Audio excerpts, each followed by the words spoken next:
Mr. Vajgl, how do you estimate the last negotiations that happened in Brussels, all the media saying they failed?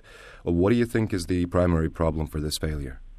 It is so difficult to simplify the issue because I am aware that the situation in Macedonia is very complex, very complicated, and therefore also for all the actors of the negotiations, with the aim to find a political solution for the crisis, were not easy. So I personally had all the time in mind that we have, with the political solution, to make it impossible that the crisis would even worsen, and that there might be even some security, or if you want, some real risks and threats for not only for Macedonia but also for the region. So there's fear of destabilization of Macedonia and the region. Would that be inter-ethnic conflict or anything like that, or just political topsy-turvies?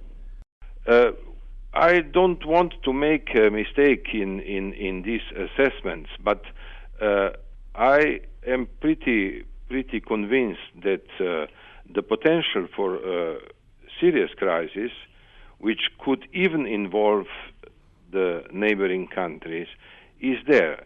And therefore we had negotiated very responsibly and tried to find a compromise for all problems. The agreement of the 2nd of June was a very solid basis for, let's say, a final compromise. There were all ingredients for political solution.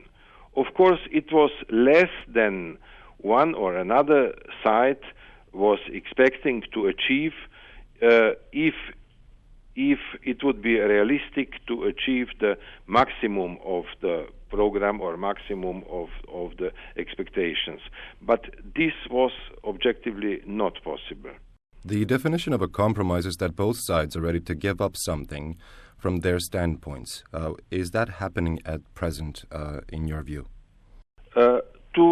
I had, during the process which we started almost 3 months ago, I had the feeling that there is a genuine desire from all partners to come to an agreement. But then later on, and especially at the last meeting,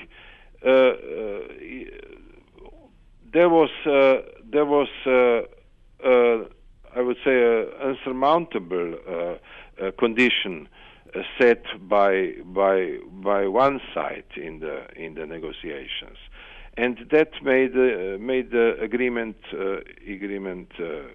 impossible, or I don't know. I think if any attempt of a negotiation settlement would be reopened, then the willingness to compromise has to be bigger, and the responsibility for the interests of the country should be indeed on the first place, not the interests of the single parties or single players in the negotiations. Is it any secret which side was not willing to compromise? Well, I don't like to name anybody as long as there is still an open process and the possibility to come to an agreement. But I would just like to reiterate that compromise means readiness to put yourself in the shoes of the other partner and to accept something which is not at most, or which is not the maximum of what you expected, but it is good enough to solve the problem in the interest of the country, in the interest of Macedonia. Mr. Vajgl, on one hand, the opposition is saying that they're going to give the dialogue a chance and then go radical at month's end. On the other hand, the government is stating that the opposition is frustrated up until the next elections and is offering early elections. How do you view this entire situation that is going on in country right now? I don't think that any radical statements help the situation, and therefore I would also abstain of any radical judgment of the situation in Macedonia. But it is serious enough. What about the government's behavior and its willingness to compromise in this case? The response that with offering early elections, we're ready, so go for it.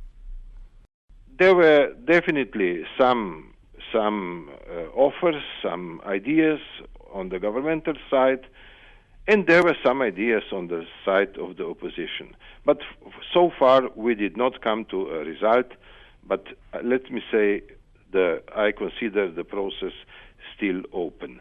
But if anybody is publicly setting the conditions for the continuation of the dialogue, then anything is aimed to bring no result, and then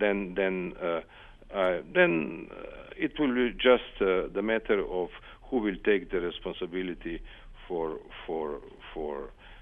the consequences which Macedonia will have to pay. And my final question, sir, there's been speculation and then calls for the United States to become involved in the process. Ms. Victoria Nuland has been mentioned several times. How do you view this situation? Is this a possibility for future negotiations? I don't know. You have to ask the Americans what do they intend and to do. But I think that whoever has a possibility to influence the sides in the negotiations is welcome, and I am pretty sure that United States of America have a great impact and great influence in the entire region. So I would welcome their involvement in the negotiated process.